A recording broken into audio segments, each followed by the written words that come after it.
That's right. Once again, today's session will take approximately 19 minutes, so about 1.5 hours or so. We are aiming to finish by 10 p.m., but we're starting a little bit late, so do bear with us if we exceed. I think all of us will be interested to learn as much as we can tonight. I also want to remind people that tonight we're going to be covering, well, a fairly sensitive topic in Malaysia. It's always nice when we talk about religion. But let's approach tonight with a very open mind. I love this quote by Aristotle. Let me just find the quote and sound very atas. It is the mark of an educated mind to be able to entertain a thought without accepting it. So tonight I want you guys to challenge yourselves, entertain some thoughts that you may not have otherwise considered, and don't create what is called an echo chamber. A lot of people go for these religious and atheist debates and they come back with an echo chamber, which means they only look for points which validate their own points. Try not to do that. Try to look for points or opinions that challenge your own so that you can perhaps learn something from tonight. Everybody okay with that? Amen. Well... I'm a comedian, I have to build tension and break it. That's normal. Alright, ladies and gentlemen, I think, alright, let me just quickly explain a little bit about Explain Apologetics, who's the organizer for this evening. I think we have some slides on the screen. Just quickly run through. You have some slides? I don't know, if it comes on, it comes on. If it doesn't, I'll just explain a little bit. So Explain Apologetics is the organizing party for this tonight's debate. The desire for the Explain Apologetics group is to make clear the gospel of Jesus Christ as revealed in the Holy Scripture with relevant facts and details in order that the unbeliever may place their faith in Jesus Christ. Their goal is to equip the local church with explainables, i.e. people who are able to explain their faith when questioned. And so they've got a lot of this training and seminars that they're going to be rolling out. They're a fairly new ministry and they're going to be rolling out all of this in time to come. So if you're interested with apologetics, please do contact the speakers after that. That's we've got the Explainable project to equip the local churches to be able to answer questions when questioned about the faith. Alright, just a quick overview of that. And I think without further ado, we are ready to begin. Are you ready, ladies and gentlemen? Are you excited? And put your hands together and welcome both our teams of speakers for this evening.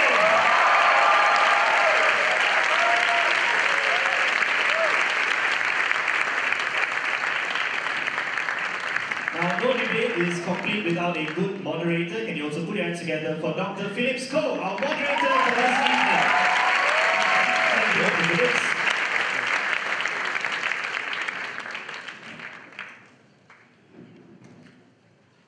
Alright, ladies and gentlemen, sit back, relax, and open your mind. Thank you.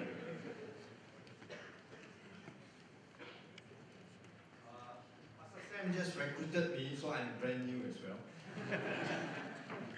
The format will be as follows. First of all, there will be opening speech, where each side will be given 15 minutes each. That means at least 7.5 minutes for each speaker. And then it will be followed by the first rebuttal, 10 minutes for each side, but no new arguments are to be presented. Thirdly, there will be the first cross-examination, 6 minutes for each side. Questions only, no new arguments or assertions. And they have to answer without dodging the question. The fourth part is the second rebuttal, 6 minutes each side. They have to respond to the previous rebuttal or cross-examination. Then the fifth one is the second cross-examination, 6 minutes, questions primarily related to the second rebuttal. Then it will be followed by closing speech. Now the format is the atheist side will start first, but when it comes to the closing speech, Pastor Sam and Mark Tan will begin first. Then that will be followed by a question and answer session. So this is how the format goes. So without further ado, I will now call upon the atheist side to begin the opening speech.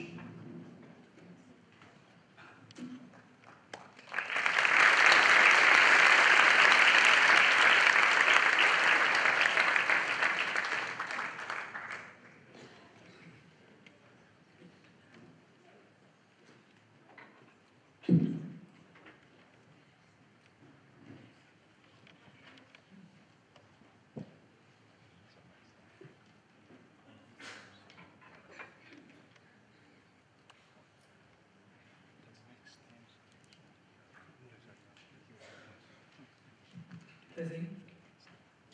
Greetings from the dark side.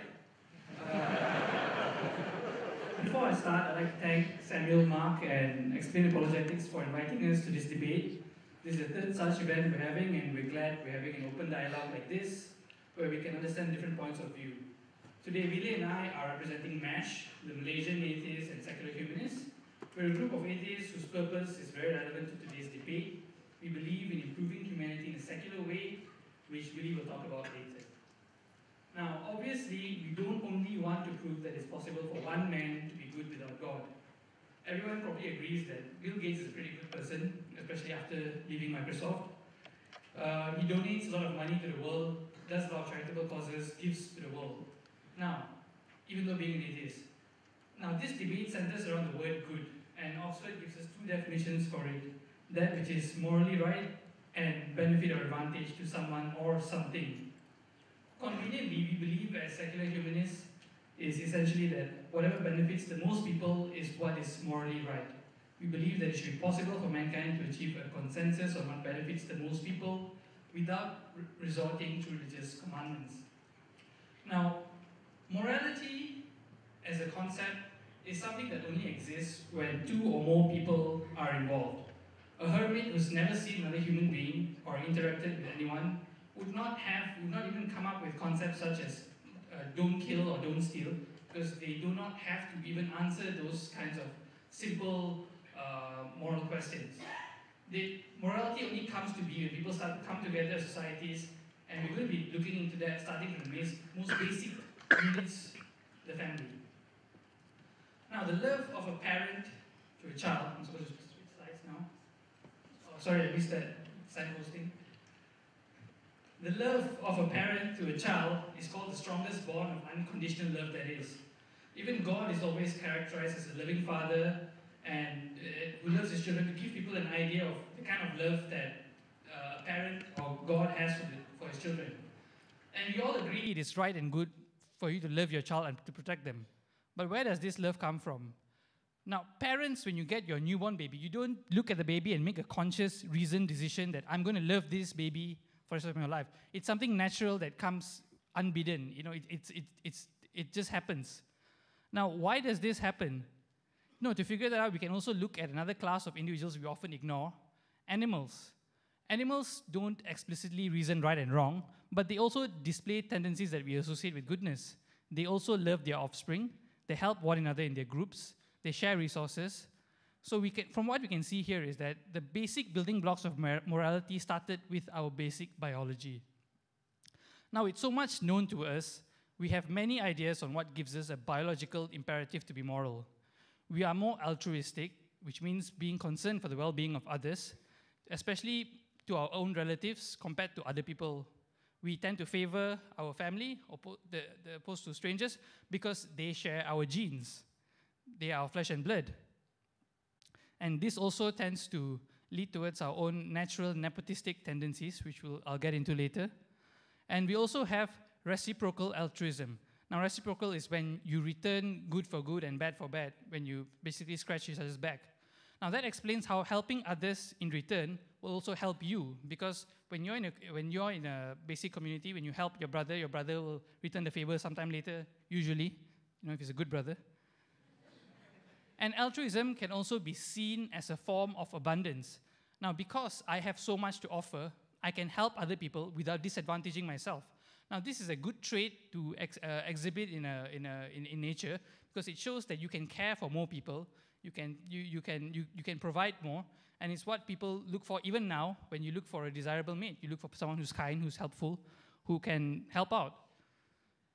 Now, as noted earlier, as human beings evolve, it became clear that ethical systems of the world tend to reflect this aspect of human nature.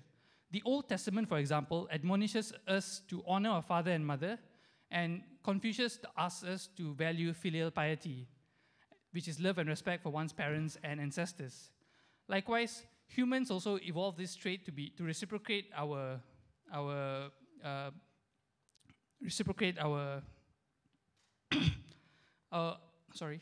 reciprocate, and the principles embodied in many of our ethical teachings and spiritual belief.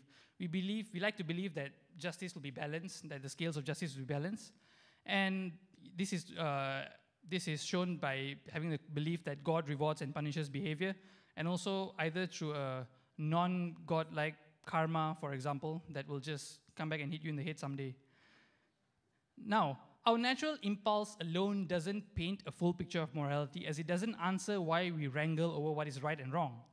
So sometimes we have a hard time following what we deem is right, hard time making the right decision, because some moral standards go against our natural inclinations. And to explain this, we must go beyond biology and look at how culture has shaped moral norms. Although we have some degree of universal compassion, we also routinely tend to favor ourselves, family members, and members of the group we belong to. This is why I mentioned nepotism earlier. This has a clear evolutionary origin. But most ethical systems frown on this kind of favoritism. They establish pejorative labels to these kind of things as selfishness, nepotism, racism, and all these kind of labels. We do not think that this is a good thing. Similarly, although many moral precepts reflect the reciprocity principle, that is not always the case. For example, even from the Bible, it says, turn the other cheek. This is not something that is natural to people. It's something that's against our untrained inclinations. This demonstrates that our naturalistic inclinations must be distinguished from our formalized morality, and that moral norms can and do stray away from human nature. So why does this happen? Why do sometimes some things are natural and some moral norms are not natural? The speaker, you have 1 more minute left. Okay. This includes, so for example, this is what happens. The desire to care for one's children and to form monogamous pairs through marriage, for example, is not considered immoral, while aggression, xenophobia, and our proneness to be unfaithful sexually is considered immoral in society. Now, why is this so? Familial love and monogamy does not affect the harmony of the community, whereas aggression and infidelity often do.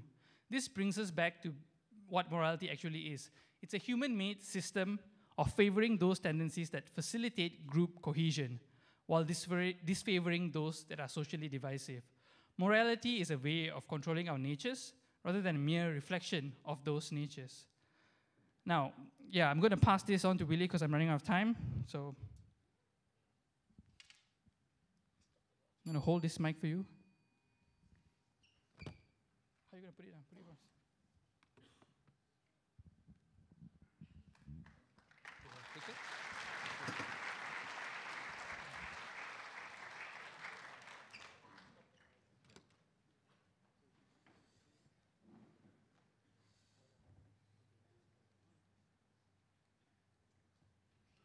Right, ladies and gentlemen, so I'm taking over from Navin. So you've heard from Navin how morality had a beginning in our natures and how by applying reason we can develop morals to transcend those natures. I, on the other hand, want to talk to you now about 2 things, how this looks like through humanity's history and the changing landscape of morality, and I'll end with a little bit about secular humanism.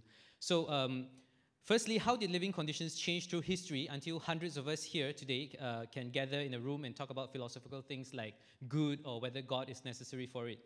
Jared Diamond, a cultural anthropologist who studied how human society changes over the years, divide the way which we organize ourselves into 4 approximate categories, as you can see on the slides.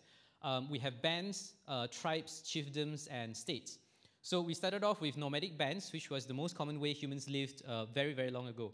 Consisting of only dozens of people, these are basically extended families. And within the last 10 or 20,000 years, with the advent of agriculture, we developed into tribes, where hundreds of people live together as a societal unit made up of multiple extended families with fixed settlements. So this is what anthropologists find when they study the way in which humans lived long time in the past.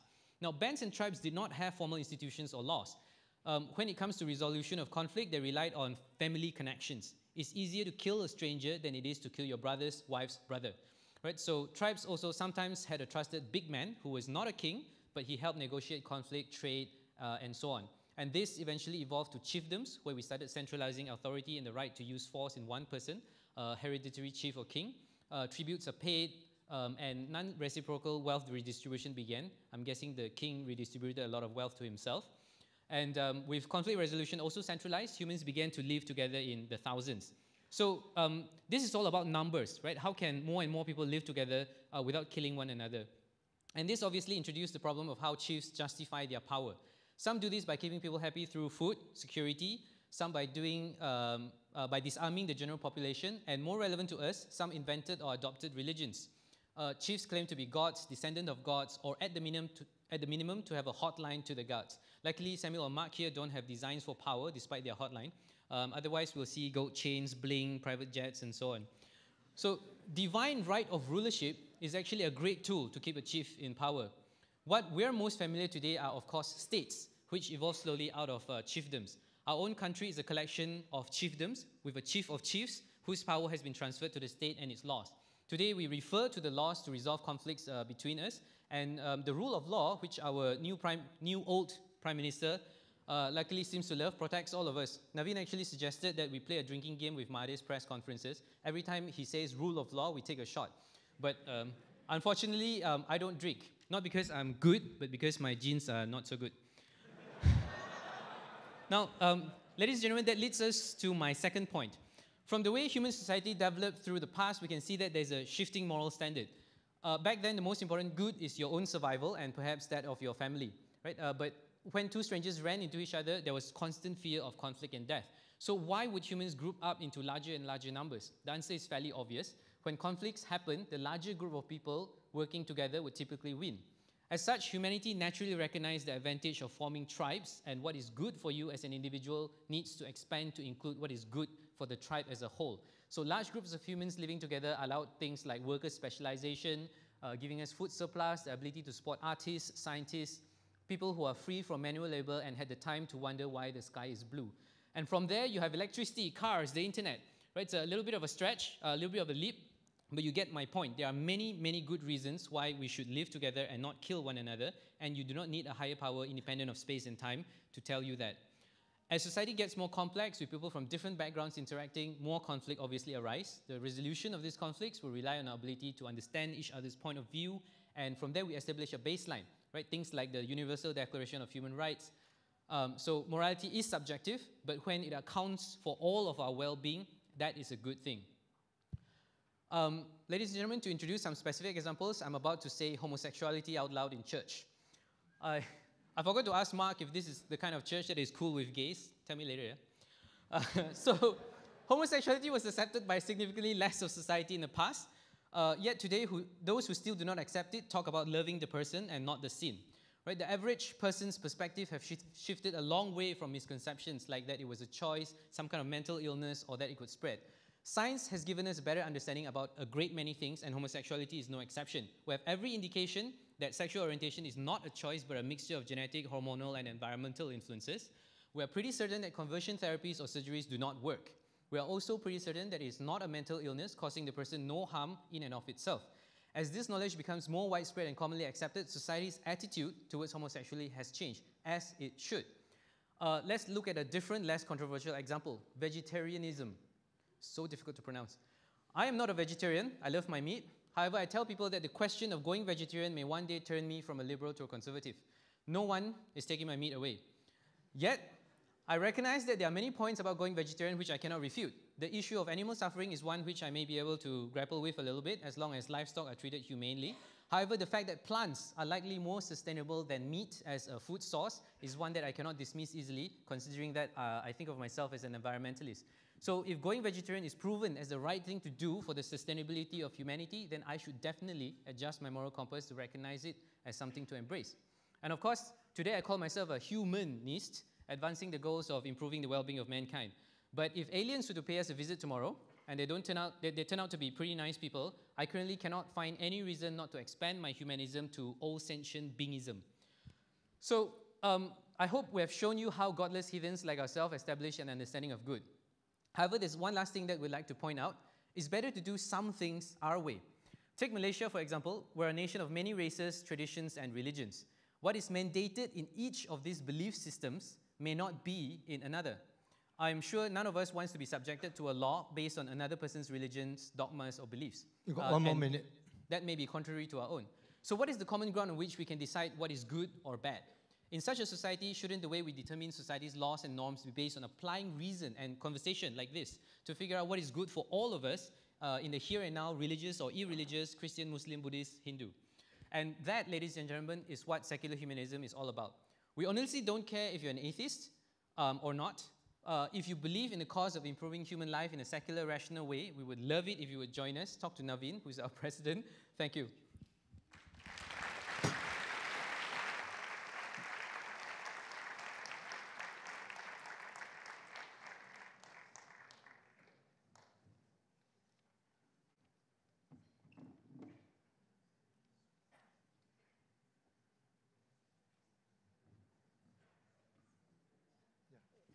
Now I call upon this side to give the opening speech.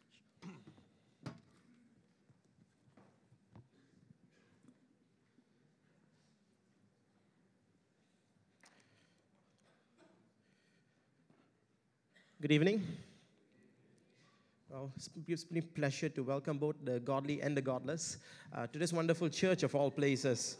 I'm glad to say I managed to bring you both to church, so I'm hoping that you stay here much longer, the both of you. And that is the purpose of Explain Apologetics, bringing every non-believer to church. All right, here we go. Well, the title for today's discussion is, Can Humanity Be Good Without God? Before I begin, I think it's quite essential that we define certain terms, lest we get caught up in arguing past each other. The central thrust of tonight's discussion is whether do we need a higher power to be good, or can we basically be good on our own? And we've seen a case presented from the atheistic side or the MASH side, which we will be happy to rebut, but this is not a rebuttal, and I will be taking all 15 minutes just to deal with this. Mark will only get involved later. Thanks, Mark, for allowing me to do that. Now, what I'm going to do here is, first of all, present a bit of a disclaimer. What this discussion is today, it is a discussion on whether we can be good without God. It is not whether we can do good without God. I hope you paid careful attention to the opening speech, because, and I'll address this further later, the discussion today is going to be whether we can be good without God and not doing good. And also, I'm glad to say that it's not about whether we can be good without religion. Religion is not the focus of tonight's discussion. It's on whether we can be good without a higher supreme being, as Willie, to quote what Willie said.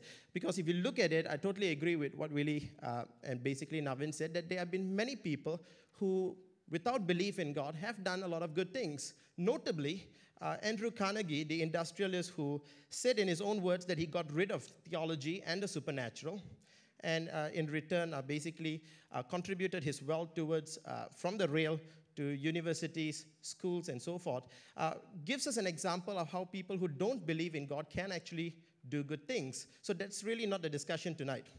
But before we begin, it's also essential, before I start, to define what I mean by good, and also to define exactly where the differences lie between my presentation and theirs. I'm going to argue tonight that in order for something to be good, we need to argue from a position of objective morality. Meaning, it would be arguing past each other tonight if we were going to come and say, I have an idea of what is good and you have an idea of good, but based on my understanding of good, it seems that we can be good without God, but based on your understanding of good, we can't be good without God. I want to submit to you before we start that there ought to be an objective standard by which we appeal to in discussing this. So what do I mean by an objective standard? The Oxford Dictionary helps us out here simply by saying an objective standard means that it is not dependent on the mind for existence, meaning it would be true, mind independent. Secondly, the Oxford Dictionary also says it is not influenced by personal feelings or opinions.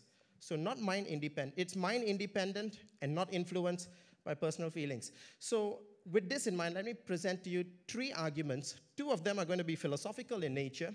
One of them will be theological because I think it kind of touches a theological nerve. To my first argument, can I have it on the slides? Well, it's the argument from purpose. I believe that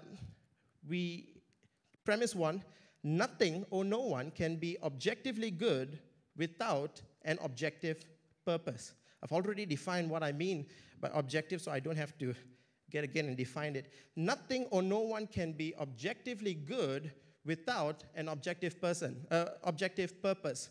Now, I realized not too far away from here, behind USJ Summit, let me give you the location, that there is actually a 2 ringgit shop, which a lot of people basically swarm into.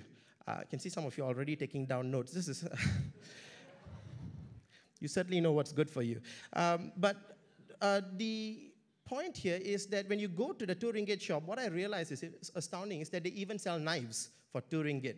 Believe it or not. 2 ringgit for knives. In spite of its cheap price, I wonder if any of you would purchase a knife that is blunt.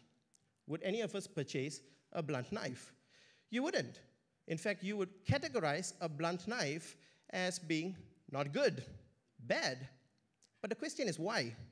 What if someone were to argue on behalf of the knife and say, hey, wait a minute, the knife has not hurt anyone. How can you say it's bad? Maybe this is the only knife in the world, therefore it has to be good. But you see, the essential thing that incriminates the knife, whether it is good or bad, is essentially its purpose.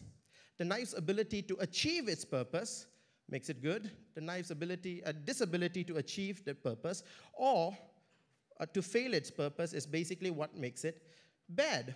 So I submit to you that we cannot objectively be good without an objective purpose, and that leads me to premise 2. The objective purpose can only be derived from a creator. Without a creator, no objective purpose exists, but subjective purpose. For example, just imagine this knife is a real person. I know it is not, it's just an object. But let's just imagine, can the knife define for itself what its purpose is? Well, that it can, but it wouldn't be objective. You see, for it to be objective, its maker would have to have an intended purpose behind creating that knife. If the knife is able to cut, it's good. If it fails that, it's bad. So, premise 1, nothing can be objectively good without an objective purpose. Number 2, an objective purpose can only be derived from a creator, and it leads me to my conclusion in this first argument that humanity, as in the knife analogy, cannot objectively be good without a creator, i.e. God. So at this point, basically what I'm essentially trying to say is, if there is a God and God created man, he creates man with a particular purpose in mind. If man achieves that purpose, he's good. If man doesn't achieve that purpose, he just hides himself as a hermit, doesn't do anything. In my opinion, he's not good because he's failed the purpose that the Creator has built for him. So purpose can only be derived from a Creator, and without that Creator, all that is left is subjective reasoning.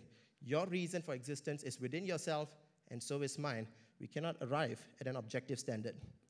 Second argument is the argument from authority. In the argument from authority, what I realized is that I believe it was Martin Luther King Jr., who was the activist from Birmingham prison, who wrote on civil disobedience and said that there are 2 kinds of laws, the just laws and the unjust laws, but he says that both these laws are subject to what he calls natural law. So he's saying that there are laws in the country, there's laws in the land, but these laws are subject to a higher law, a transcendent law, if you like. And this law he calls natural law. So basically what I want to argue here is that while every person is basically able to have laws, I mean, if you have a family, you would have laws within your family.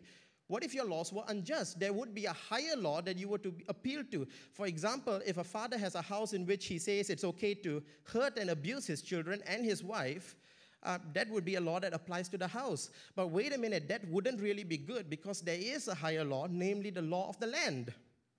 And if the law of the land is evil, there ought to be a higher law, is what Dr. Martin Luther King Jr. is arguing. And I think he has a point here. So this leads me to my first point, that moral obligations or duties require an authoritative moral lawgiver. Why does it merit that? Because without this, moral laws are no longer obligatory. They are basically suggestions. They are basically proposals. It would be better if you do this. It would be better if you did that. There is no element of binding or obligatory sense, in an obligatory sense, if there is no authoritative moral lawgiver. And also, I think that one of the things you'd have to pay attention to tonight as we discuss is that there's going to be a difference between the is and the ought. There is a sense of morality and altruism on our part. I don't deny that. There is. but that is and is. I want to suggest that it is going to be a huge jump if we are going to go from what is to what ought to be done.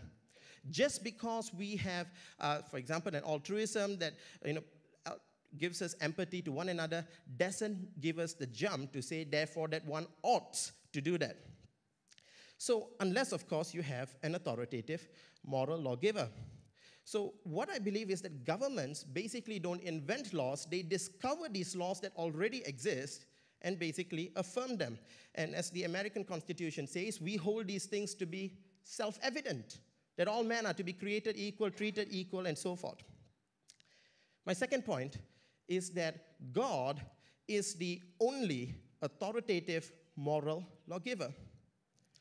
Now, by that statement, I do not mean that God is the only authority and that basically the governments are no longer the authority. What I mean by only here is that God is the highest form of authority by which one should appeal to. Imagine living in a country where, for example, a kleptocracy, we might be familiar with that, where basically the government is corrupt. Who is going to hold the government accountable? What if they reply, well, that is the law of the land, like it or not, this is it. But you see, even if that is true, what would incriminate them is a higher law. And again, this is what Martin Luther King Jr. is appealing to. There is a higher law, and on the basis of that higher law, we can incriminate someone. In Nazi Germany, the soldiers, the SS soldiers that were in charge of the Holocaust, they were put on trial and basically were condemned to death, many of them. But they could easily argue back, we were just following the law of our land. But notice, what was done is that they said, well, you were following the laws of your land, but there was a higher law which you ought to have followed, a law that transcended the law of your own land. So I submit to you that, as I said, moral obligation and duties require an authoritative moral lawgiver. God is the only authoritative moral lawgiver. Someone could very easily pop up and say, hey, I didn't sign that social contract. What makes it binding on me? And only God, who creates all mankind, can basically hold everyone accountable in this sense. And therefore, I reach my conclusion: humanity cannot be morally good without God. If God doesn't exist, we are like people floating in space, telling one another, you are upside down. But hey, you don't have a ground on which to say that. At best, what you can do is say 90% of the people are tilted at this particular angle. Therefore, if you don't accommodate to this particular angle, you're wrong, you're upside down. But yet the 99% really have no ground to make that statement other than the majority rules argument. My final argument is going to be a theological one. And this is going to be a religious argument, I submit, and I'll be happy to defend this all evening if needs be. I'm going to argue from a theological point something that is unique to Christianity, and I want to argue that every person is capable of moral choices. Premise one, humanity is morally depraved. Humanity is morally depraved. How many of us here have told a lie before? Can I see your hands, please? Those hands that didn't go up, they actually should be up as well. What does that all make us? Liars. I'm speaking in front of liars, being a liar myself, because I too am as guilty as you are. How many of us have taken something that doesn't belong to you before? Can I see those hands? Well, that tells you something, isn't it? That we are in the midst of lying thieves. If that one, I could go down that list if we had enough time to go, just to show us how good we are. But the fact of the matter is we are all morally depraved. We need help. As C.S. Lewis says, that what we need is no longer a moral teacher. We all know what those moral laws are. What we need is a savior. Which leads me to point two: only God can save humanity. We know the good. We know what we ought to do, and I think my opponents acknowledge that as well. But we fail to do it sometimes. But the other alternative really is to compare, what we call the sin of comparison. Wait, I'm good because I'm better than the 99% of people. You got 1 more minute. Sure. I'm good because I'm comparing myself to the 99 people. But you see, when you compare yourself to other people, you will always find someone who is worse off than we are. We cannot find someone. We will not compare ourselves to someone who is better. So, premise one, humanity is morally depraved, Premise 2, only God can save humanity, and for me, provide forgiveness for our mistakes and to give us a new nature to change us from within. Therefore, humanity cannot be good without God. And in my final seconds, let me say this. There's been only one human being that has been good.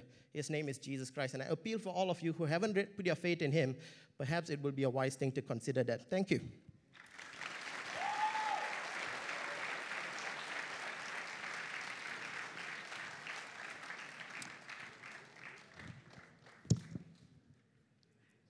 Now I invite the other side to give their first rebuttal. 10 minutes.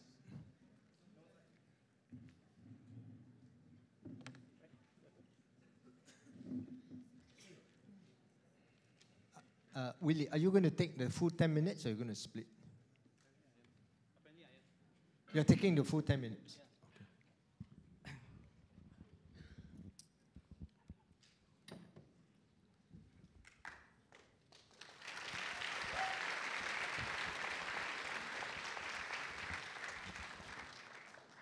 Right, ladies and gentlemen, now that I'm done with the prepared part, the last time we had a debate, I was saying I promised to talk a lot slower. Now that I don't have something to get through, but I couldn't fulfill that promise last time, so I'm not going to promise it today. So, okay, when we looked at the topic, when we initially conceptualized how to debate this topic, I was worried that it's going to turn into a definitional or an argument about the definitions or what we actually want to look at. And I think, but I don't think it was, I thought it was inevitable. I don't think it was something that we could avoid, right? So yeah, it's true. On our side, we are much more interested to talk about what are the kind of indications that shows that a human being is good, and by all means, it seems to me that the best way to do that is to check out their works. You know, what exactly does a person do? So the distinction between being good and doing good doesn't really make sense to us, right? Because to us, maybe at the, you know, if you've watched Saving Private Ryan, you know, at the very last moment when he came to his grave, because a bunch of soldiers died. If you don't know the story, a bunch of soldiers went into a war zone to save him, and a bunch of people sacrificed themselves because somebody in authority wanted to bring him out of the war zone just because too many of his brothers have died. And so he lived his whole life with the conscience that he chose to be a soldier, but at the end of the day, he ended up costing so many lives just to have himself rescued. And he asked his wife at the tombstone of those soldiers who saved him, was I a good man? And the only way at the end of the day whether you can judge a person's goodness is by what they have actually done in their lives. And of course, there are a lot of arguments about it. Some people think that what is inside a person's mind counts as well, but we don't know what is in each other's mind. So at the end of the day, to us, being good is essentially doing good. But despite that, I can recognize the fact that the argument that you're trying to make is one about whether morality is objective or subjective. But I feel that you need to first point out why is that important. Objective morality is like one of the major arguments which we often hear when it comes to debates about whether humanity can be good without God. But why is it that the morality needs to be objective? It is just a term, right? If we all agree on a set of moral standards and a set of laws which is good and it works for all of us, why does it matter where the source of that morality comes from? So that is a fundamental question which I think, or maybe we can ask that question during cross-examination as well later. So now going into the actual points, the fact that morality can only be achieved with a purpose, and that purpose can only come from God. Now, I actually agree with the first part of that the purpose, the whole purpose thing is actually important, right? You do need to decide what you actually want to accomplish before you decide how successful you are at accomplishing it. Some people put it in other terms, you know, don't always judge success in terms of what everybody tells you success is, but judge it in terms of what you feel you're setting out to accomplish. It makes a lot of sense. That is the whole purpose thing. But to us, our purpose basically comes from ourselves. We are gods, if you like, as blasphemous as it is to say here. No lightning strikes, hopefully. But but I mean, we don't see ourselves in a high regard or whatever, but in a sense of agency, you know, the ability to decide, that is true. We do see ourselves as deciders, arbiters of our own purposes. And how do we decide evolves through time, just like morality, just like everything else. We have conversations, we understand each other a little bit better. But a bigger point is that when it comes to practical purpose, at the end of the day, everybody have different purposes. Somebody who's religious may wish to spend their time on earth worshipping. Somebody else may want to save everybody on earth. They may want to eliminate cancer. They may want to cure diseases. They might want to create the greatest YouTube video with the most hits ever, right? And if that purpose does not affect you, it does not ruin your life, and you know, it generally adds to humanity, what is wrong with that purpose? And why would that be something which you wouldn't applaud, right? And the only way to figure out how we can all accomplish our purposes is to figure out what we can agree to here and now, so that each of us get the opportunity to chase those goals and purposes, right? Whereas in many situations when we take arguments from authority on what our purpose should be, those well, we end up excluding other people's opportunities to chase those purposes, right? So I'm sure you can think of many examples of that.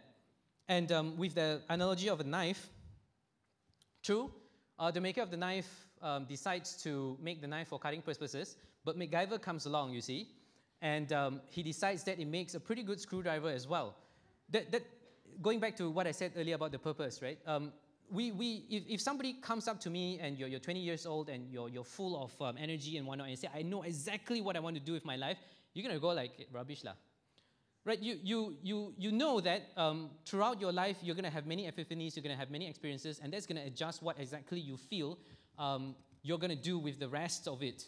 And even when you're older, you may revise it further. And I feel that there is nothing wrong with that, as long as you're constantly having a good conversation with everybody else. Now, the second point we heard from Samuel is the argument from authority. So the argument on authority basically says that something, again, it goes back to the whole objective morality question. Something is truly objective only if it comes from a certain authority. But commands does not provide a foundation for morality. Navin, go and murder a couple of people. I mean, that command does not inherently mean that that command is good or bad.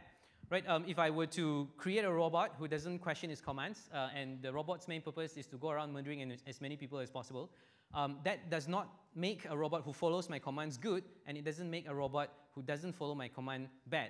Maybe if the robot is the only sentient creature in the world, yeah, then you know, we might be talking about something totally different. But the ability to follow authority does not inherently give you good or bad, give you a moral compass or whatever it is. Today, when we talk about AI research and whatnot, we are actually struggling with the question of how to make robots more moral. And the way we answer that question is by looking at the needs of people like us. Some of you may have heard of the filter bubble. When you go online and you go on Facebook, when you open it, every single time the things that pop up are the things that you click the most often. And you may be a liberal person or you may be a progressive person, and you want to see all different points of view. You would like to know, you know, maybe you quarreled with, or maybe your girlfriend dumped you 20 years ago, and you know, you've never clicked on anything of hers ever since. But when she gets married, and you know, you think that maybe it should just pop up so that you can like it lah, right? But whatever it is, what you show is actually already curated for you, and that curation is based on your own point of view, the echo chamber, which our MC talked about a little bit earlier. And that is an example of an AI which follows the authority, you, right? Your Facebook, you are, again, blasphemous, God. And based on the patterns of your behavior, the AI at Facebook decides, and even Google and everything, decides what exactly it is that you get to see. How is that a conception of good? And this is opposed against journalism, for example, where we are dealing with human beings who try to figure out what it is that human beings need to hear to be able to function in an informed democracy. So these days when we're doing machine learning, AI, and all this kind of creation, we are always struggling with the concept of good. Many of you may have heard the the Microsoft experiment where they put a bot online to read all kinds of Twitter posts. No techies here? Basically, the Twitter bot, the AI robot, is successful in reproducing tweets like human beings, but it ended up turning into a really, really evil robot full of obscenities and whatnot once people on the internet started cursing at it. Right? Same thing goes for another AI research which got depressed when it saw too many things and it started interpreting everything it sees in a very depressing way. And these are basically robots which basically followed the authority and based on the information that's given to it. Yeah, so, 1 minute. So we think that it's a great thing if you are actually able to transcend authority and try to figure out things for yourself. For the last one, I'm not exactly sure how to respond to that about the argument from human depravity. Again, this is a little bit like an authority. The Bible tells you that you have original sin and therefore you are damaged in some way. I don't think I'm very depraved. I acknowledge that I am to some extent. Everybody has their quirks. I like to say that everybody is insane in their own little way. But I would like to believe that I have some level of control over my depravity. And I think there is something which is possible to do through reasoning. And I don't think that telling a lie is entirely a bad thing. You know, when the Germans were murdering Jews during the Holocaust, there are a bunch of Germans who didn't agree with the Nazi principle and they hit Jews. And if lying was bad, then protecting all those people would have been evil as well. So, you know, a lot of things give you their value of good or bad based on consideration on a lot of different factors. So I think that is important to consider as well. Thank you.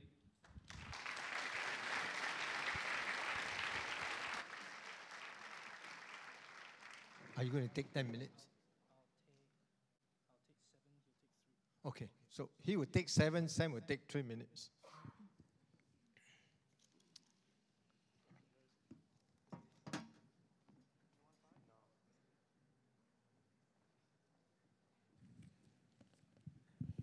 Well, ladies and gentlemen, thank you very much for being so patient. I hope you've all been very much encouraged from both sides of the argument, but now my objective for my 7 minutes is to just give a critique on what was mentioned by the honorable learned opponents. Okay, don't mind me if I use some formal language. I've been taught parliamentary debate; it automatically comes up. So just please entertain me with that sort of thing. Okay, for the 3 points that my learned colleague had mentioned earlier, from the argument from purpose, an argument from authority, and an argument from human depravity, I'm going to give my friend 3 minutes to be able to just catch up as to what was mentioned earlier. However, I would like to mention a couple of points and anecdotes in reflection of what was said by my learned opponents. Now, for Navin, he mentioned about the Oxford definition about morally right and good being morally right or beneficial to someone or something. And he says that as an atheist and agnostic, he puts them both together in a sense that beneficial to someone or something is in itself morally right. Well, okay, that is an argument of semantics. I don't think we want to waste too much time about that. But we do understand that this concept of goodness, which we are trying to thrive, and I will actually argue that something even is beyond ourselves. There are some things that may be beneficially good to someone or something at the cost of your own expense or cost of your own good. How is that beneficial? It only stands in itself to be morally right. And then also my learned friend talked about two or more, that morality only comes out when 2 or more people are involved. And he gives an illustration of hermit on his own. If a hermit is on his own, then he will not have any of these sort of morality arguments to talk about, who not to kill and so on and so forth. Actually, that's not true. He does have a very big question about murder. Should he kill himself or not?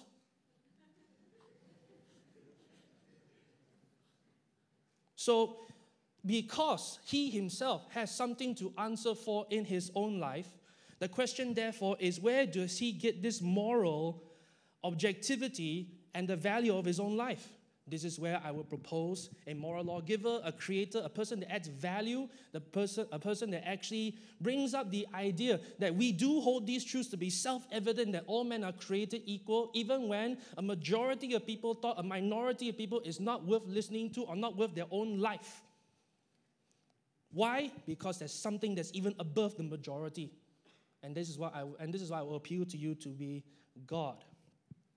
From there, he then talks about a social construct in terms of family and love. Does it just happen? Or he takes a view, or he takes a look at the animals, and say that that is proof that starts with basic biology. I don't know my learned friend have owned hamsters before. Have you owned hamsters before? Okay. All right. If you have owned hamsters before, they do this very interesting phenomenon where after giving birth to some of the hamsters, he actually eats some of them. That's why I believe Frederick Copleston should have asked this question in terms of morality and objectivity and feeling. He actually goes from the idea of culture and from the idea of human biology, or what we call the Darwinian ethics. We then ask this question, my dear friend, in some cultures, men are taught to love their neighbors, others are taught to eat them, both on the basis of feeling. Do you have any personal preference? Obviously, one of them is wrong. As much as a culture itself will say that it could be right. But there is a wrong. And we will give that authority of defining what is right or wrong to a moral lawgiver who we call God.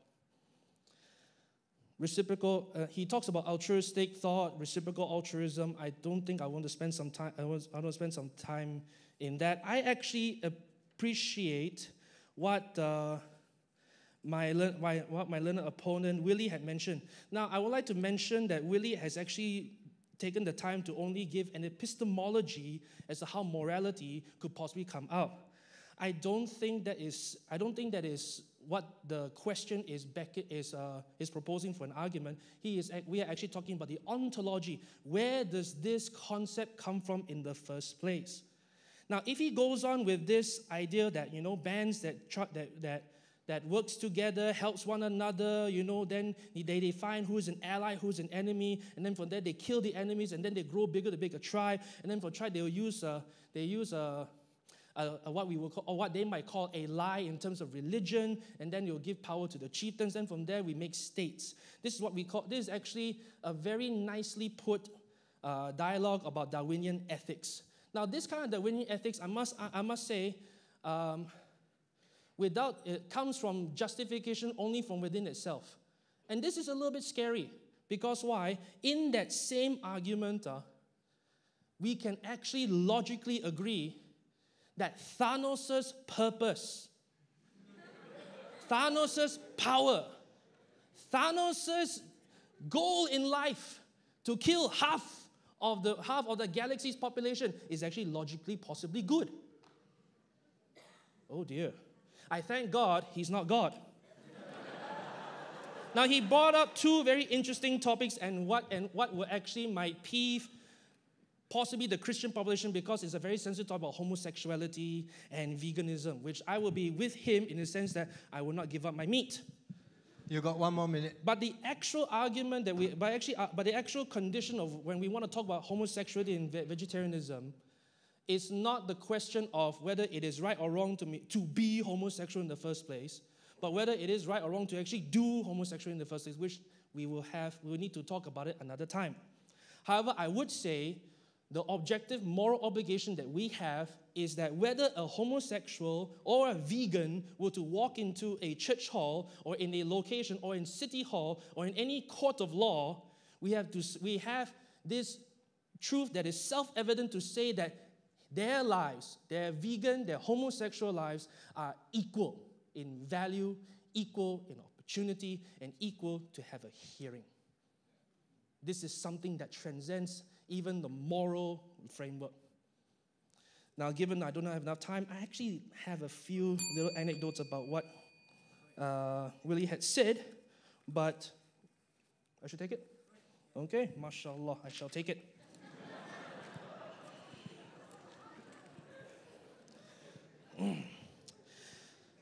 Now, my learned opponent talks about actually one of my favorite movies, Saving Private Ryan, and he focuses on only the ending of the movie. Am I a good man? And then, of course, the wife will point to his children and grandchildren. Then we see that maybe good is something that is extrinsic as to what you do.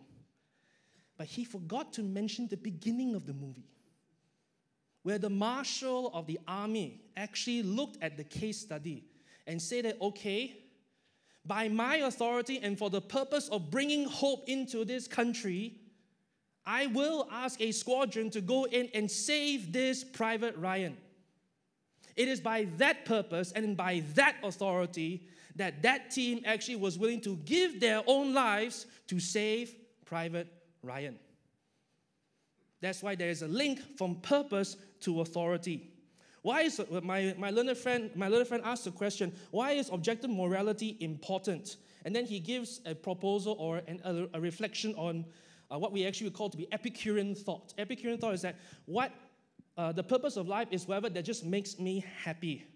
I would just like to reflect on two people. One was Anthony Bourdain. Anthony Bourdain, according to a friend of mine, he himself reflected on this, and I agree with him. Anthony Bourdain, to a millennial, is the definition of human success. He can travel, he is online, he's on video, he puts YouTube videos out, he is a popular public figure. If he is that successful and that makes him happy and that's his purpose in life, why did he take his own life? You got 1 more minute. And then again, I hope that's not what God said to Anthony Bourdain. And another reflection, I will say this. Woody Allen, in reflection of life and purpose and meaning, in light of morality, he says this very, very poignantly, which I think Anthony Bourdain should have taken some time to think about. He says, I don't want to live in my work where I think my work will give me purpose and morality and future in life. I want to live in my apartment. I want to be alive. And life itself, therefore, beckons the idea of morality.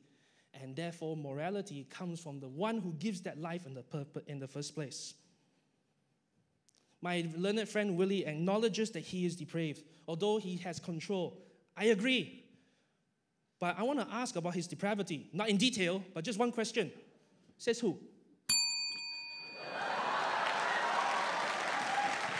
And thus the need for transcendent morality. Thank you very much.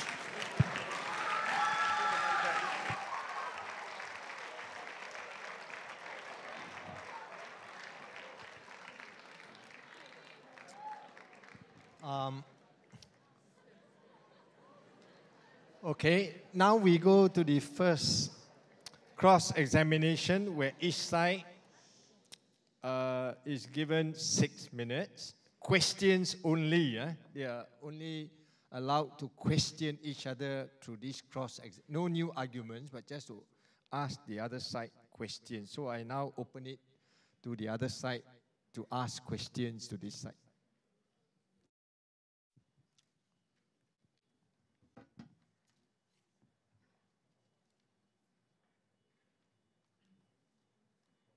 Testing? Okay. So first question, does God command a particular action because it is morally right, or is it morally right because God commands it? All right, the question you're asking is called the Utifro dilemma. Basically, is an action good because God commands it, or does God know that it is good? I'll tell you the problem with both of this. If an action is good because God commands it, it makes morality arbitrary or random. Mm-hmm. But if an action is good because God knows it is good, then, of course, it makes God himself subject to morality. And you're right in assuming that both positions are problematic. My solution to this is to simply say morality is neither good because God commands it, nor is it good because God knows that it is good. It is good because that is the way God is. God's nature, therefore, is the very benchmark of morality. And that was precisely my point earlier. So love is good because, not because God says it, or because God knows it, but love is good because God is love. And likewise, vice versa with truth and the rest of it.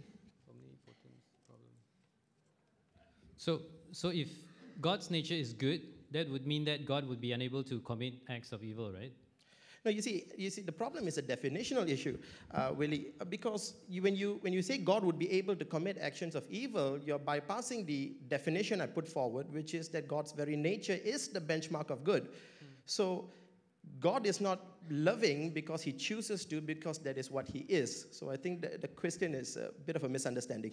Yeah, but it's an important question, right? Because like, how would you be able to forgive someone if you are unable to have the perception of how that person is?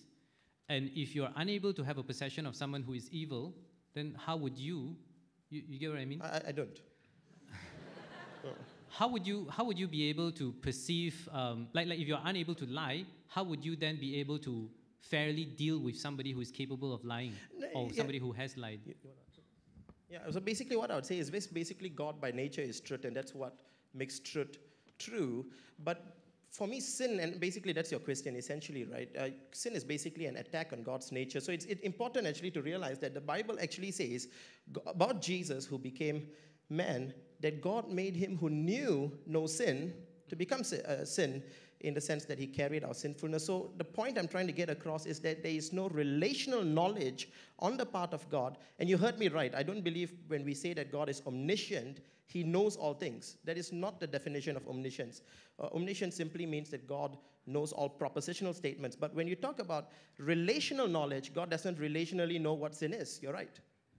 Okay, so then to change it to something more relevant to us, on earth, would you rather have a judge who is incapable of perceiving depravity, or would you rather have one which is equal to you, who is actually capable of perceiving depravity or performing it, for that matter? You're asking me if it's a preference.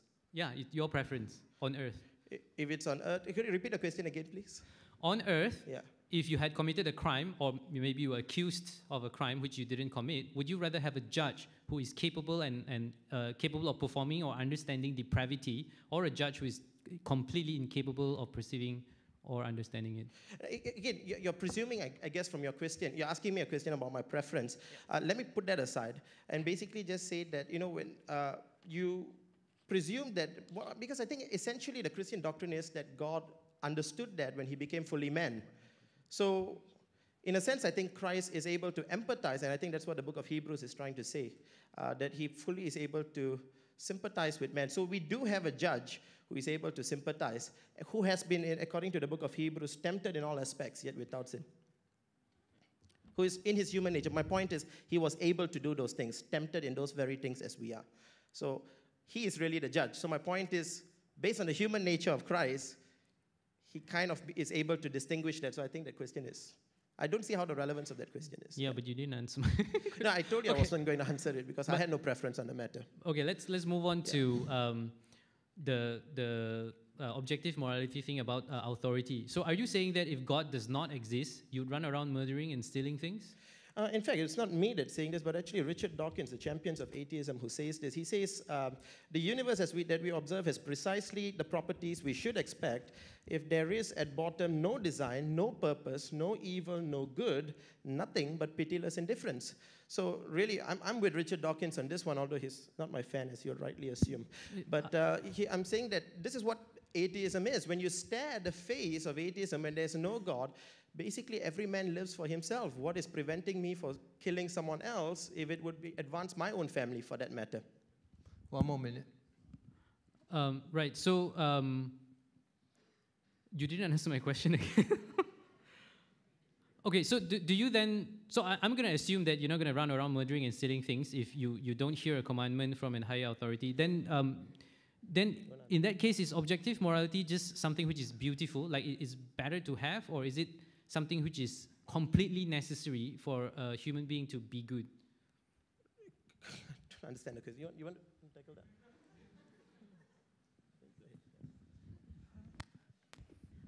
Or why is objective morality better than subjective morality, if you like? I would say that we actually don't have a choice. It's not the question of whether better or worse, but a question of is. The reality is that we do have this such a thing called objective morality. We do have such a thing as a moral concept, which all of us will agree that to be wrong, agree to be wrong, whether we like to or not. And even your idea of a judge just now, both are flawed. I do not, and that's why I'm with him. I do not prefer either one of them, simply because I know both of that is flawed. By the very essence that both of them are human, and then both of them are human, and then both of them does not work. On the atheist point of view, or a free point of view, is that I would rather choose someone that would get me out of jail. That's my choice. But justice and goodness is not my choice. And for true justice and for goodness for it to prevail, I will have to submit to your authority and wish for someone who will tell me this is wrong, however I can help. Okay. Now the other side can do the cross-examination, the other side, for 6 minutes. All right, Willie, both Willie and Navin, basically, I'm addressing to any one of you. You believe it's morality is circled around, say, the flourishing of humanity. Would that be an accurate statement? Yes. Yeah. Why is that good in your opinion? We are the only sentient beings that we are aware of at our level of thinking and consciousness.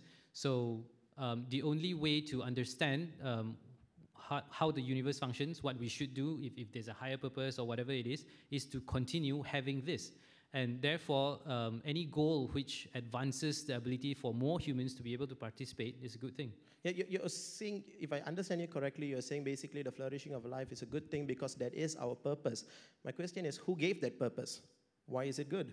Nobody gave us that purpose. So fair to say that the flourishing of tigers is just equally as important as the flourishing of human beings, given that they are both sentient lives?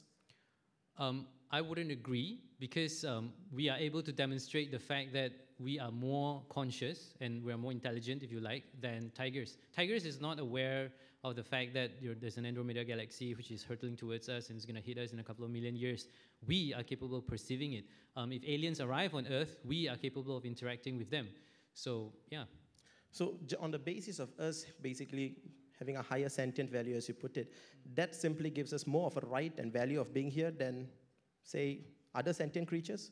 Not really. Okay, I misunderstood you then.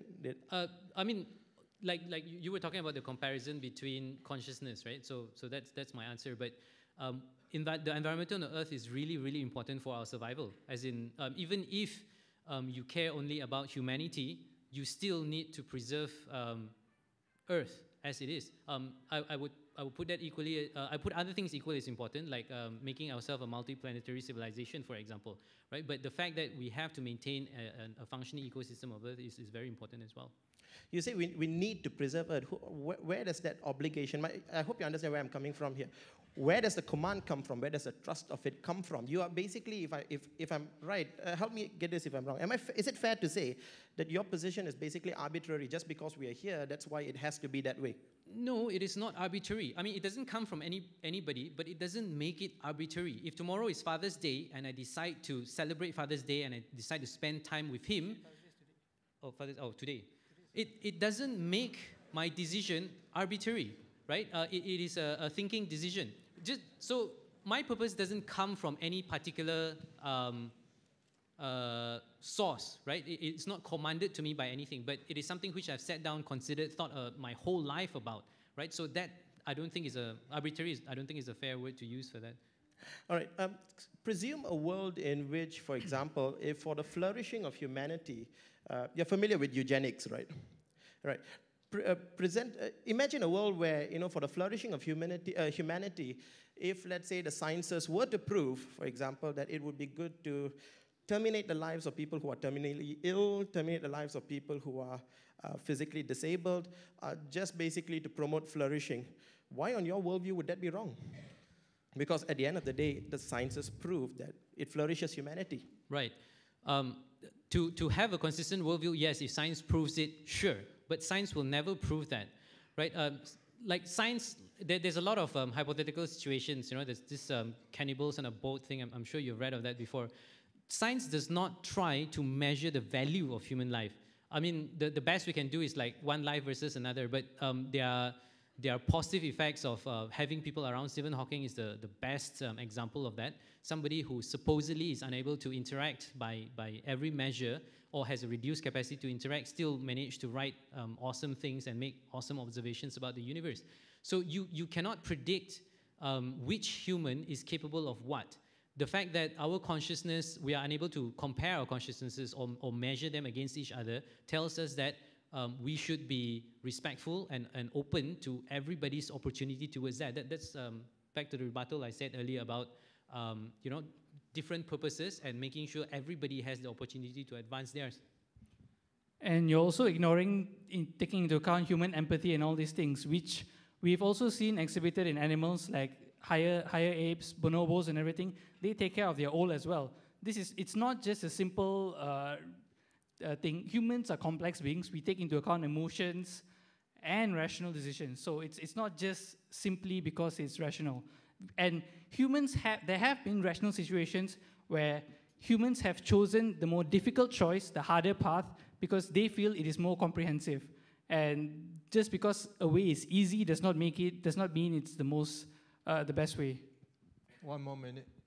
Well, maybe in my final minute, let me deal with the issue of depravity then. You did admit that you were depraved, and I'd just like to press home on, not that, I'm equally as depraved as you are, just so that, if it makes you feel better. Based on whose standard were you judging yourself just now? The fact that I'm not in jail and that only a reasonable number of people hate me, how else does anybody else judge, your own standing in social life, Yeah. I'd like to add that many of us judge ourselves by the way we think. Like, I'm going to save the world tomorrow, therefore I'm an awesome person. But society judges us by what we do, right? So a lot of the times we think ourselves awesome, and we definitely should consider how other people perceive us in terms of what good we have actually achieved. Yeah. Thank you. Now we come to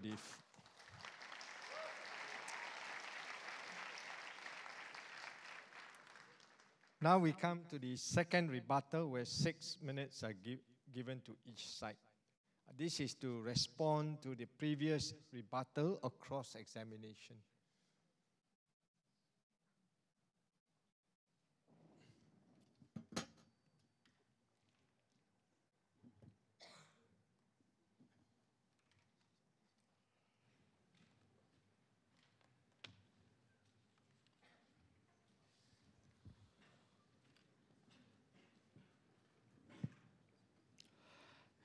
Hi, back again. So just now we spent quite a bit of time talking over each other a bit because of theology and differences of opinions. Now, I just want to go back and slightly defend the points I made earlier.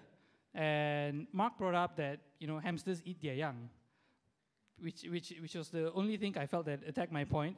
But you see, hamsters only eat their young because you put them in cages and they feel that they don't have enough space for their kids to grow. And, all these kind of reasons. In the wild, hamsters don't really eat their young. But, that belies a different point, that when we look at animals, that there are different levels of animals. All of them don't behave the same. Praying mantises kill their mates while they have sex. But, we don't use that as a moral standard. My example was to purely show that the basis of our empathy, of how we relate to each other, our family, our loved ones, and in fact, even some, beyond that, our in-groups, the tribes that we form, are based in our biology, that we have these natural inclinations to do these kind of things. So, and I don't think that was actually refuted. Now, secondly, they brought up the purpose, defending my points back. We brought up that we form communities. And that shows the purpose of morality. Now, morality exists because we have to live together as a society. That is purely simply why morality needs to exist, so that we can cooperate as a society and work together and build great things, as Willie mentioned. So, as far as I am concerned, that is the purpose of morality. There is no need for a higher authority. It's just so that we can live and work together. Now, Samuel brought up several things. Now, he mentioned that the argument from purpose. And we think that, just because you say that something needs a purpose does not mean that purpose cannot be defined by ourselves, that it has to come from someone higher. We think that this is a mischaracterization. We can find purpose in a lot of different things. We don't need it to come from a higher power. And we believe that I'm stumbling here. Should have organized my thoughts a bit better.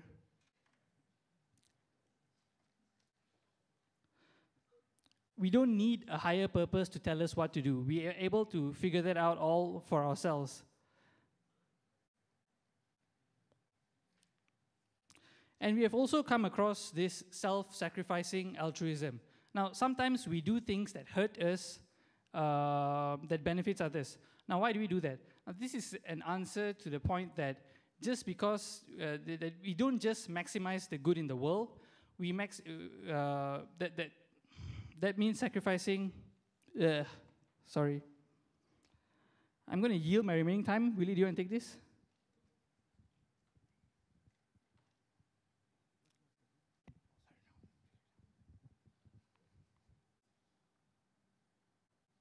All right, the point of the self-sacrificing altruism, right? So the question which we were dealing with was, why would a human being decide to do something which actually harms themselves? So then how do you measure the benefits of doing something which benefits others if it also actually costs you something?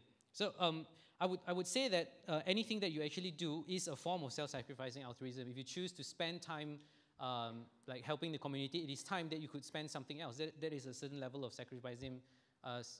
sacrifice on your part already. That's the whole definition of altruism, right? But that's the whole debate that we're having here today. Do you need somebody to tell you that something is good before you go ahead and do it? Or are you able to figure it out yourself? Now, on their side, they very strongly believe that life is meaningless and things cannot be made sense of unless somebody has given you an objective morality. Somebody who has an authority has actually come down and told you what exactly it is that you need to do.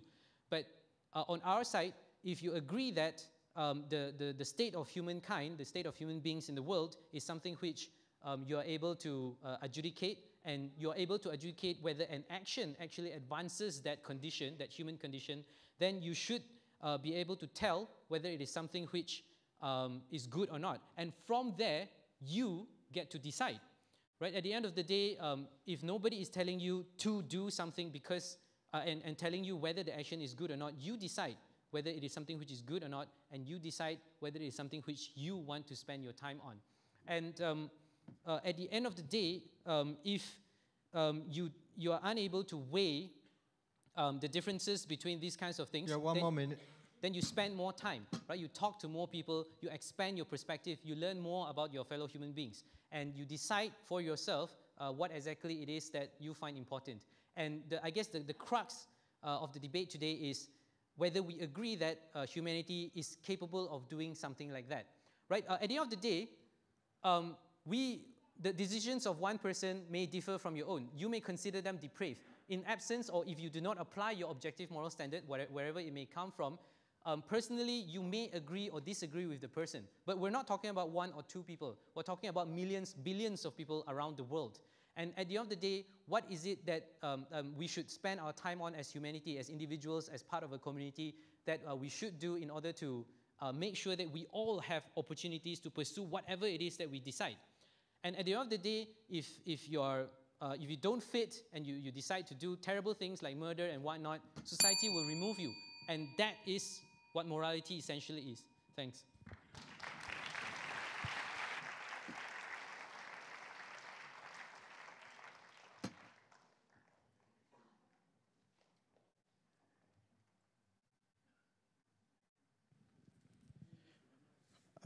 I'll do this 3 minutes. All right. I might finish sooner. Well, I hope you've been enjoying this so far. I hope you paid careful attention to everything that we said during the cross-examination, because one of the things I hope you realize is that the thrust of the argument seems to have gone from there is basically a purpose, or there is objective morality, to we can develop objective morality. And I hope you see that difference. If I came here today and you asked me if there was electricity here, and I said, well, we can make electricity, what does that tell you about the state of electricity in this building? That there is none. And that was precisely my point in the opening debate, that if God doesn't exist, basically all that we have, and don't take my word for it, this is Richard Dawkins speaking, call it argument from authority if you want, but this is not my authority. He says, if God doesn't exist, then there is no good, there is no evil. What we have left is pitiless indifference. Now, the thrust of their argument has really been on this point called reciprocal altruism, which for those of you who don't know what that means, it simply means I scratch your back, you scratch mine. That's essentially what it means. Of course, oversimplifying it just for the sake of clarity. But I want to say this, that all it does, notice when I said in my opening section that we are going to be talking about what is versus what ought. Even if it is good that we do this, notice what good is. We are conflating between prudential values and ethical values. What's the difference? Prudential values is what is the smart thing to do, what helps us survive, what keeps the species going. That's the smart thing. We are discussing prudential values. But notice the topic of tonight's debate is not what is the smart thing to do for humanity moving forward. It is, can we be good without God? And I submit to you that that is an ethical question, not a prudential one. So on this argument of prudential, I would say that they are right. I mean, doing this will help. And that is the whole point of reciprocal altruism. Now, it's definitely a prudent move, but it's not a moral one, as I said, because it is ultimately rooted in what even Richard Dawkins calls selfishness. Listen to a quote by Richard Dawkins. Listen to a quote by Richard Dawkins for reciprocal altruism. This is what Dawkins says. He says, we do this for acquiring a reputation of generosity and kindness. We do this for acquiring a reputation of generosity or kindness, or, this is Dawkins speaking, a way of buying unfakeably authentic advertising. This is what Dawkins is saying. And basically, it is not doing good, but basically appearing good. If the debate tonight has been on what helps us appear good so that we all appear good to one another, friends, they have won it. But that is not the debate tonight. The question is whether we are inherently good or not. And my fear is that on the basis of this, what we have is a group of people pretending to be good with one another, but due to the state of human depravity, unable to living up. I'm still going to maintain my point. Only Christ, with his self-sacrificial love on the cross, it is not a demonstration or an advertising of good, but one that is inherently formed in his sacrifice. So I hope that you consider that. Mark?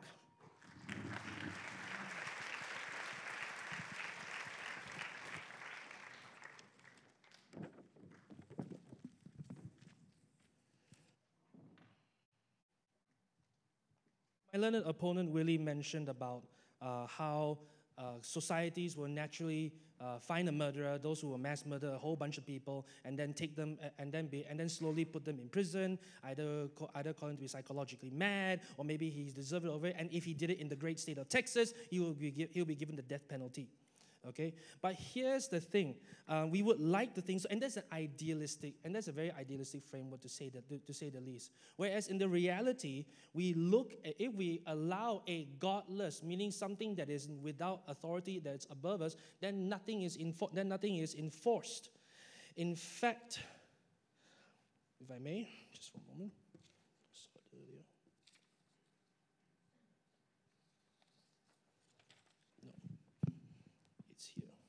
Yes. As Rice Brooks had mentioned, and when we leave that alone to be, what do we end up seeing, especially in the last century? Pol Pot, Mao Zedong, I get very angry here. I get very hearing it is because it's also a little personal. Okay, but think about it this way. In the past, in the 20th century, it has become especially regarded as one of the bloodiest centuries ever to exist compared to all the other centuries combined. Why? So much death. And where did all this death come from? In areas that recommends to be not just secular, but godless states.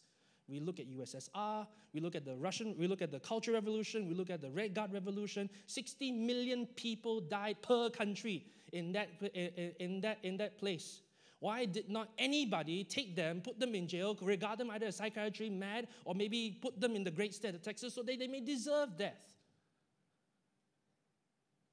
Without them, as Rice Brooks would put it, the godless regimes of Stalin, Mao Zedong, and Pol Pot eclipsed the horrors of previous centuries primarily because of the moral restraint was removed when it was eliminated from their thinking. Without God, moral commands are met by schoolyard cries like mine of Sesu. One more minute. In the last minute, I would like to bring up the MacGyver screwdriver that he mentioned earlier. Well, what he's doing is that he's repurposing the knife to be a screwdriver. But if a knife is repurposed to be a screwdriver, does it actually fulfill its full potential or purpose? It does not. It was actually given innately to first to be a good knife. Now, here's where the gospel can come in parallel. I would love to buy that blunt knife. I'll be willing to pay more than 2 ringgit for that blunt knife. Only because I know the ability to put a whetstone on it, sharpen it, and give it its true purpose. The gospel is the idea that Jesus comes in, sees the bluntness in our lives, the depravity in our lives, and is willing to pay for his own life so that we can be resharpened again. I leave that to the floor.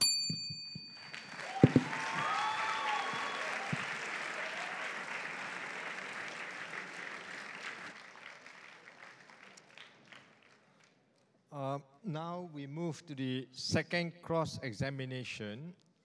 Again, the other side can ask questions relevant to the second rebuttal. So can I invite the other side to begin first? You're given 6 minutes.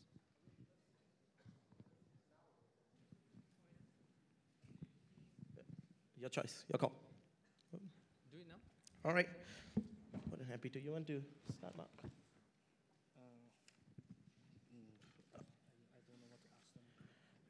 All right, okay. Well, we realize the thrust of the argument, as I mentioned earlier, is on reciprocal altruism. Would you agree with Dawkins when he says that ultimately what we're doing is just acquiring a reputation for being good? Would you agree with him on that, or would you disagree with Dawkins?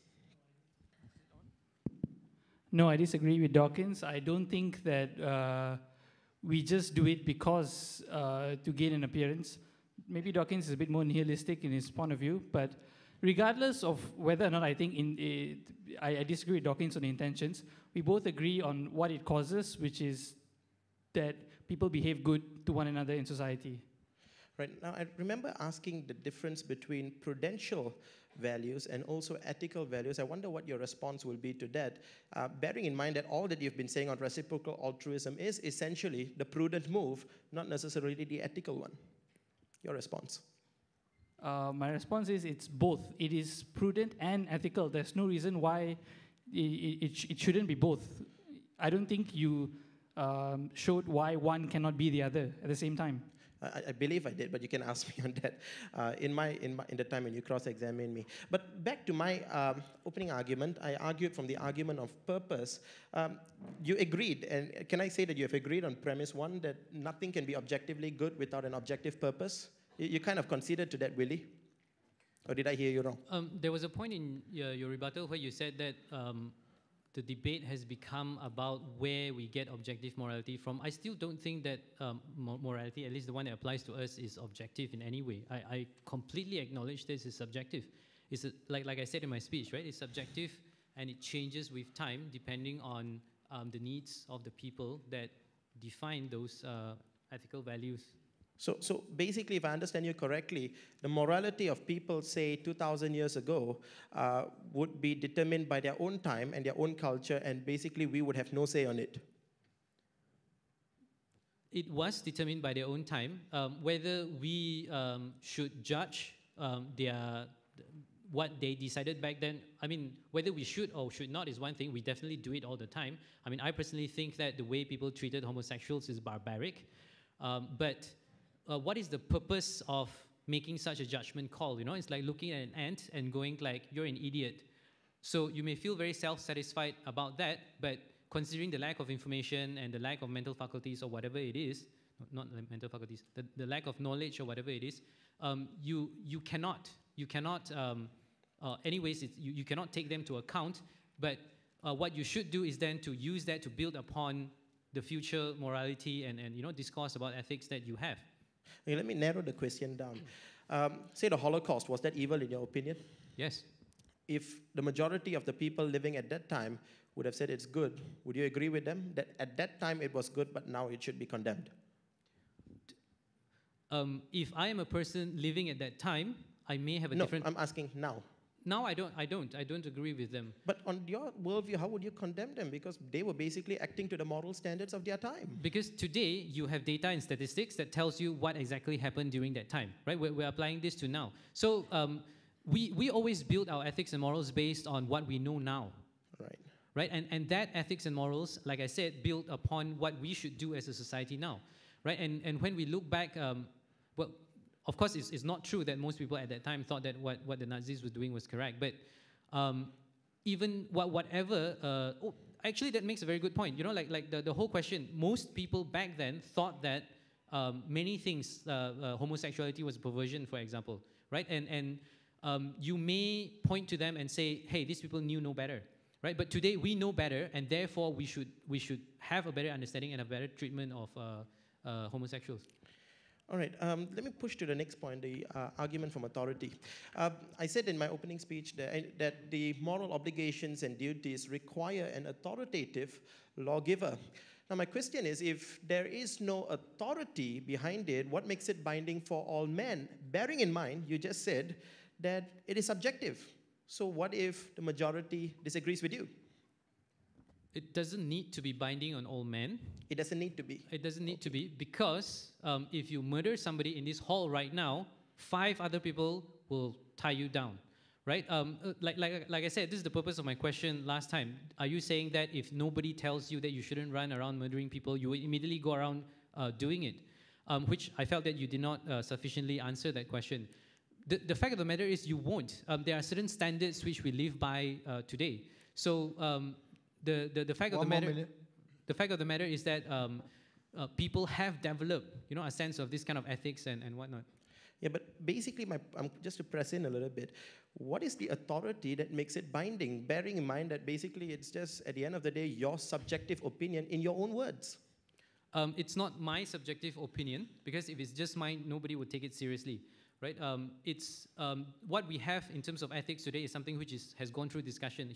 Declaration of Human Rights was not made by 1 or 2 people. It wasn't even made by the how many 100 people who sat down for the discussion. It's informed by a whole bunch of laws and rules of ethics which have gone through tons of discussion. I'm sure in your research for today's debate, you have read so much philosophical discussion about what forms ethics, how it comes about, Kantian ethics, categorism, you know, consequentialism. People have talked about it for years and years, and that is the basis. That is how we come to arrive at a moral compass or a moral framework. And it doesn't have to come from a higher authority. Even if it doesn't come from a higher authority, we can achieve that through discussion, through understanding what each other's perspective is. It's not something that I say. It's something which as many of us say as possible, because it's important to all of us.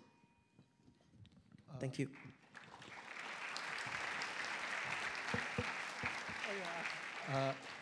Now is the other side to do the second cross-examination.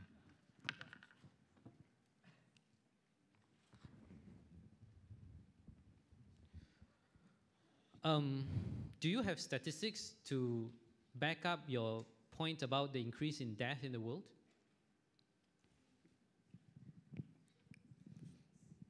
Right now, no, but I think it's. But I do believe it is a regular. It is a regular exertion based on knowledge of someone else that has. If you like, I will do some research and get on it. Right, but do you know for sure that the statistics show that more people are dying today than in the past? Remember, you can't lie.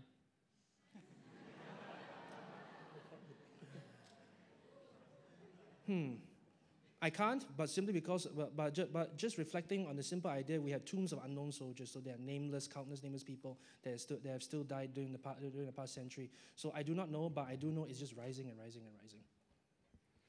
Okay, going back to the original objective morality thing, why exactly do you, okay, let's clarify first. Do you feel that humans are unable to behave in a good way if they don't have an authority telling them to do so? Go first. All right. I mean, yeah, it's because basically we both touched on it. If you heard my opening argument, I clearly said in my disclaimer that it's not about whether you can do good, and of course you said doing good and being good is irrelevant. I disagree. But you basically, sorry, lost my train of thought. Can you just sorry? What's the question again? Sorry. Why do you prefer objective morality so much? Are you saying that it is impossible for humans to behave in a good way? So basically what I'm saying, it's not whether it is possible or impossible or what enables or what doesn't disable a person to do good. It simply is not good if there is no purpose at the end of the day, and I don't think the question is, are we therefore going to run around chopping each other? That's not the point. The point is, what is actually good is what, in my opening argument, stated, what fulfills my purpose. I think he may want to add to that. I'm reflecting on the words of atheistic psychologist Steven Pinker, who says it is equally accurate to say that it is wrong to molesting little children as saying 2 + 2 = 5 is also wrong. There are something that I am bogged. It's not that whether I would do something or not, but the fact that there is. Whether I do it or not, there is something something out there that is telling me that, hey, molesting little children is wrong, as same as 2 + 2 = 5, it goes wrong. Where does the value or the logic of all these come to be in such a uniform matter, even though I might have the authority and I might have my own depraved purposes of molesting that little child? That's the conundrum that we are facing, and that's why we answer the question that way: can humanity be good without God? Right, but assuming that you have your depravity under control, wouldn't then the experience of the child being molested also inform whether you should do it or not? If nobody tells you you shouldn't do it, if no authority tells you you shouldn't do it, wouldn't it be something that you can decide for yourself? And if you are unable to decide for yourself, doesn't that make you evil? On what basis? The fact that you would molest a child if an authority does not tell you not to do it. But then I'll then say, says who? Okay. I'll just basically just add to that and basically say that again the problem is that we agree that it is not the prudential thing to do, and I think that's everyone would have here. I hope they notice that is the thrust of tonight's debate, a debate between what is prudential and what is ethical. And I'm saying prudentially, I agree with you that it's not the wisest thing to do. It inflicts pain, but I see no reason on the atheistic worldview, in the absence of God, I mean, that why such a thing would be evil. If anything, it would be out of line, irregular, but not evil, definitely, because that objective morality is not there. Okay, so what is the basic difference between being good and doing good? Can you... Yeah, okay, basically doing good is that, okay, very simple illustration. I think Hitler, or take every evil person in the world whom you would, in your standard, your subjective standard, as you said, classify as evil. You would say they were not good, they were evil, but I'm sure that each one of them has done good in their life, in one way or the other, in one way or the other, they have done good. So the distinction between doing good and being good is, one is a state of being in basically a person's life in total. You of course cited Saving Private Ryan at the end of it. Have I been good? But I'm saying that even a person, the worst possible person you can imagine, has done good. I hope, is that clear? So, One more minute. Are you saying that if a person does a whole bunch of good in their life and they do a couple of evil acts, then they cannot be good? That means they're evil, right? Can you please repeat that question again? Sorry. Because based on your answer just now, apparently if somebody does any kind of evil, then they are unable to be good. It depends on who. That seems to be what Samuel was saying.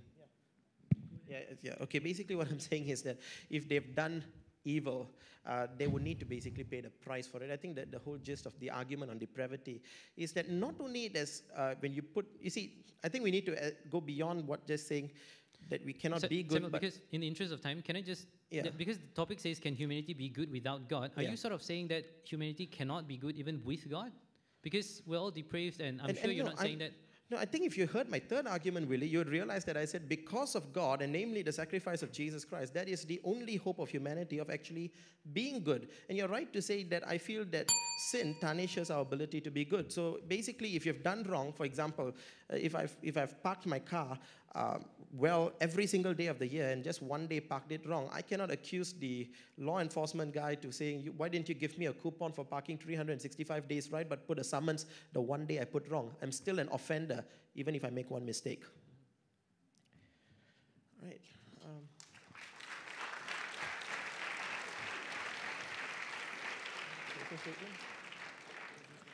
Now we come to the closing speech where this side will go first. All right. It's given 6 minutes. All right. Well, I want to just bring, some of you may have watched it. This is not the first time I've debated Willie and both Navin. The first time I debated Willie, and the only last time I've done that was in 2012. And in that debate, I agree I lost to Willie on content, but Willie said that he did admit in his debate that he lost to me on politeness. And I want to say that credit to them, we've all, I think, maintained equal level of politeness. Thank you very much, gentlemen, for maintaining that high standard of decorum. We disagreed with each other from the start on what is objective moral values. They, of course, stated that it doesn't make a difference whether it's objective or not. It is just terminology. I beg to differ. I think the opposite was actually true. You see, if morality is subjective, end of the day, morality is just terminology. It is just what you define good versus what I define good. You can imagine a world where 50% people believe that a particular action X is right, and the other 50% believe that an action X is wrong. Ultimately, only one man would make the difference and say, this is what the majority is. That one guy is the kingmaker. If you follow the recent GE election, you'll be very familiar with what I'm talking about. The kingmaker in that whole thing. So my point here remains that we need to establish the objectivity. It is not to say that a person cannot do good deeds, but rather, why is a deed at all good? Why on the atheistic worldview is good at all? Why is it loving? Why is loving good? Why is speaking the truth good? All our opponents could say today is that it was the prudential thing to do. Of course, they didn't say that. They used reciprocal altruism to say that. But at the end of the day, when I think we pressed during the cross-examination, it became pretty clear that at the end of the day, on surface, all you have is basically a tendency of appearing good for the purpose of advancing humanity. I want to say I agree with them that that is the wise thing to do prudentially, but it still doesn't answer the question of good. Just in the closing moments, I just want to address back my points. Argument one, the argument from purpose. No one can be objectively good without a purpose. We have seen that all we can do is to develop our own purpose, and I've pointed out why that is actually fits the bill, no purpose at all. And I argued that why premise 2, objective purpose, can only be derived from a creator. Yet again, the argument was we have to develop our own. My assurance to them is you don't need to. There is already one. Just buy it. And therefore, let's move into the second argument that I made from authority. We've discussed that over the cross-examination. Moral obligations and duty require an authoritative moral lawgiver. They said we don't need to again because we can decide what is good. In Willie's own words, we are gods. But you see, the problem is that we have far too many gods around, if that was true. And which God should we listen to? Is it God Samuel or God Willie? You decide. The majority can vote again and decide which God is better. But at the end of the day, leads to no objective moral standard. It is arbitrary at best, meaningless at worst. My second argument I would contend hold, but let me just in the closing moments spend time on the third one, the depravity of man. That was the final question that was raised, and I want you to consider this today. When we do something wrong on an earthly court, that one thing wrong will basically make us susceptible for judgment. If God did exist, and basically we were in defiance to it. Willie, of course, was asking, how would we know what is good? I misunderstood his questions in the first cross-examination. My apologies for that. But you see, it's written deep inside our heart. We all know the good that we are supposed to do. The problem is we struggle to actualize it. The Apostle Paul in the Bible says, the good that I know I'm supposed to do, I fail to do, but the bad that I don't want to do, that I end up doing, it tells you humanity has a problem. And what we need at the end of the day is a savior. Humanity can be good. And this is the difference at the end of the day. I can offer a solution to you in the form of Jesus Christ. We have historic evidence for that. And in fact, before Willie proposed this debate topic, I actually proposed to Willie, let's do a debate on the resurrection, the historicity of the resurrection of Christ. I'm willing to debate on that. And Willie said, of course, he had his reasons for declining. But my point is, the resurrection of Jesus Christ gives us reason to believe there is hope for humanity only if we accept Christ, who became fully God, fully man, able to empathize with us in all our weakness. I suggest you look to him if you want to be good. Thank you.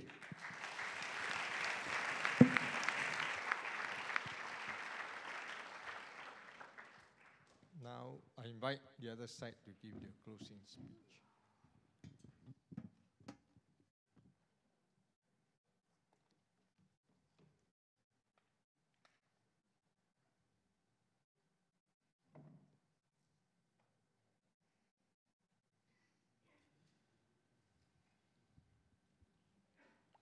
ladies and gentlemen, what we have talked about on the side of the secular humanists is basically our belief that whatever benefits the most people is what is morally right.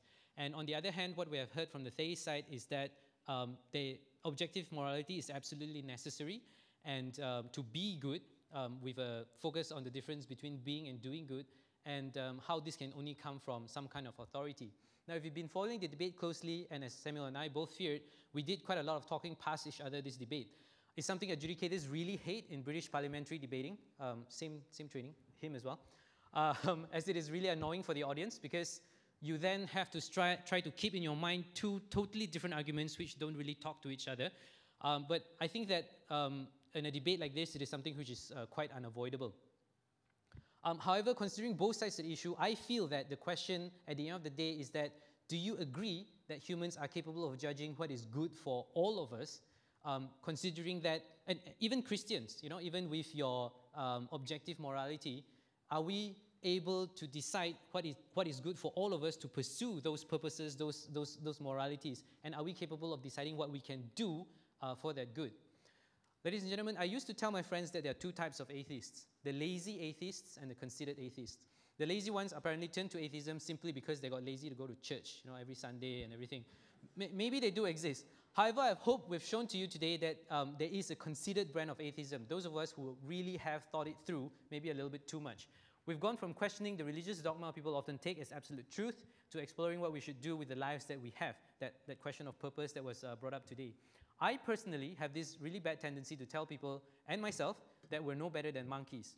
My friends have heard this many, many times before, and they're like rolling their eyes right now.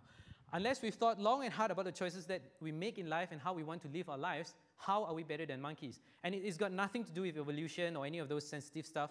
You could substitute monkey for any kind of life form.